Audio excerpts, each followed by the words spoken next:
makukumpleto ang lahat ng requirements na kinakailangan sa ilalim ng extradition treaty. Tiwala ang Department of Justice na maaaprubahan ang kanilang petisyon kaugnay sa extradition ni KOJC founder Apollo Quiboloy at dalawa pa nitong kapwa-akusado. Noong August 7, natanggap na ng DOJ ang formal extradition request mula sa US at ngayon ay under review na nila ito. Ayon kay Chief State Counsel Attorney Dennis R. Vinchan, kabilang sa mga dapat masunod sa ilalim ng treaty ay ang pagkakakilanlan ng taong hinihinging ipa-extradite at ang prinsipyo ng dual criminality o kung ang kinakaharap na kasong kriminal sa ibang bansa ay tinatrato ding krimen sa Pilipinas.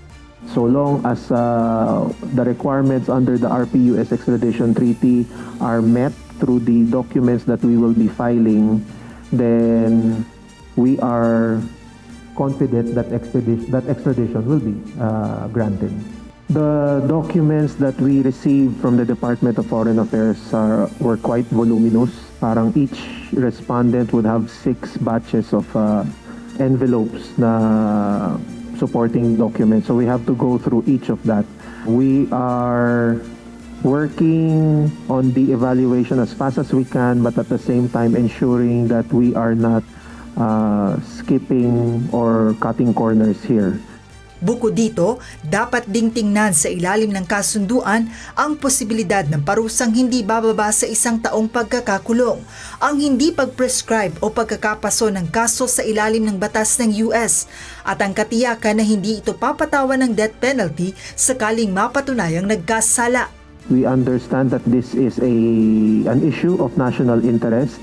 And we will just try to hasten our action on this because I know that the public is keenly and closely monitoring the development. Pagkatapos ng review, maaari nang maghain ng petition for extradition ng DOJ sa korte o maaari rin naman na hintayin muna na magkaroon ng resulta ang mga local case na kinakaharap ni Quiboloy.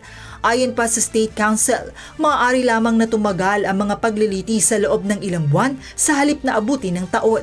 Paliwanag din ni Attorney Chan, pwede ring magpatuloy ang extradition process kahit pa may kinakaharap na criminal case sa Pilipinas ang isang respondent. Going back to Article 11 of the RPUS extradition treaty, it will allow for a simultaneous track or a simultaneous processing. So what I'm saying is we can file the petition for extradition. It can be heard by the trial court. And at the same time, the criminal cases that Mr. Quiboloy is facing can also run at the same time.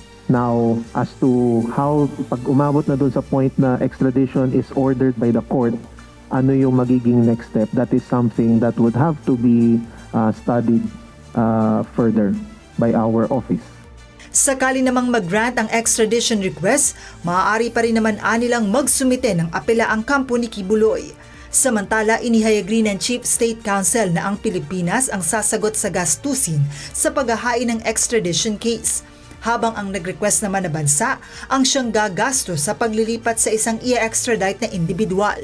Dito sa Pilipinas, si Quiboloy ay nahaharap sa mga kasong qualified human trafficking at paglabag sa Special Protection of Children Against Abuse, Exploitation at Discrimination Act.